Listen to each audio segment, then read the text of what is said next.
Asal-usul kuntilanak, legenda seram dari Nusantara. Malam menyelimuti hamparan desa kecil, angin merintih di antara pepohonan randu. Dalam bisik angin, terdengar tangisan wanita tanpa wujud. Inilah kisah panjang tentang roh yang menuntut, yang kita kenal sebagai kuntilanak. Legenda kuntilanak tersebar luas di Nusantara.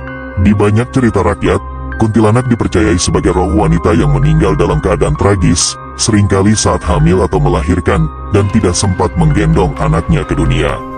Karena kematian yang menyakitkan dan mendadak, rohnya tetap gentayangan, mencari jawaban, menangis di malam sunyi. Beberapa versi mengatakan bahwa asal-muasal cerita ini dipengaruhi oleh konsep yaksi dalam mitologi Hindu, makhluk wanita roh yang menghuni pohon dan kuburan, yang kemudian teradaptasi dalam kepercayaan lokal Melayu dan Nusantara.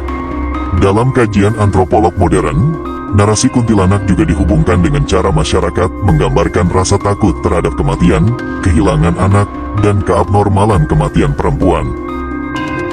Di Kalimantan Barat, kisah kuntilanak melekat erat pada cerita kota Pontianak.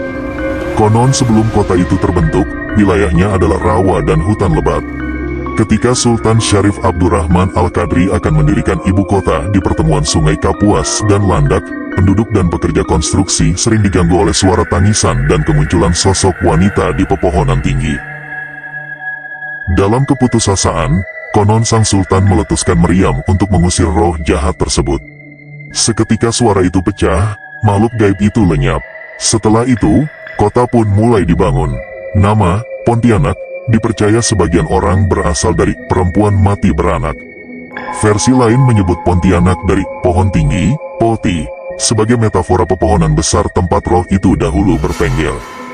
Dalam penelitian antropolog Timo Duail, cerita kuntilanak tak sekadar hantu dalam dongeng, melainkan bagian dari narasi sosial yang memperlihatkan bagaimana masyarakat Melayu memandang perubahan, modernitas, dan relasi manusia roh di era kolonial dan pasca kolonial.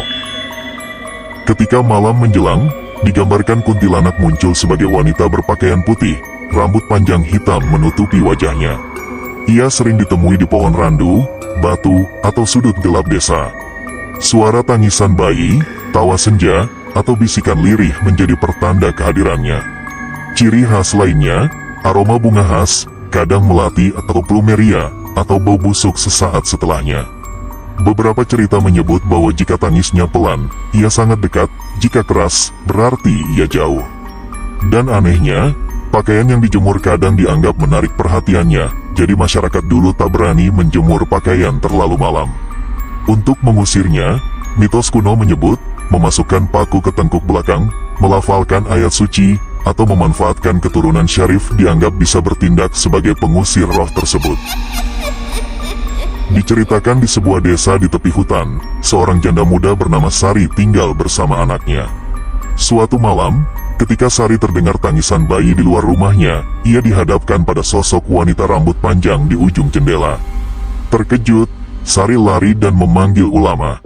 Ulama pun mendatangkan doa, membaca ayat, menancapkan paku di tengkuk sosok itu, dan roh itu menangis pilu sebelum lenyap ke malam.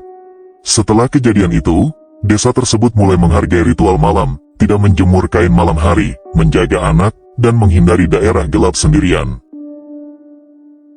Kuntilanak, lebih dari sekadar cerita seram, ia adalah pantulan dari tragedi manusia, penderitaan, kerinduan, kematian yang tak wajar. Ia menyiratkan bahwa roh wanita yang tak mendapat keadilan akan tetap bersuara dalam tangis di malam sunyi. Malam turun, angin merintih di balik pohon randu.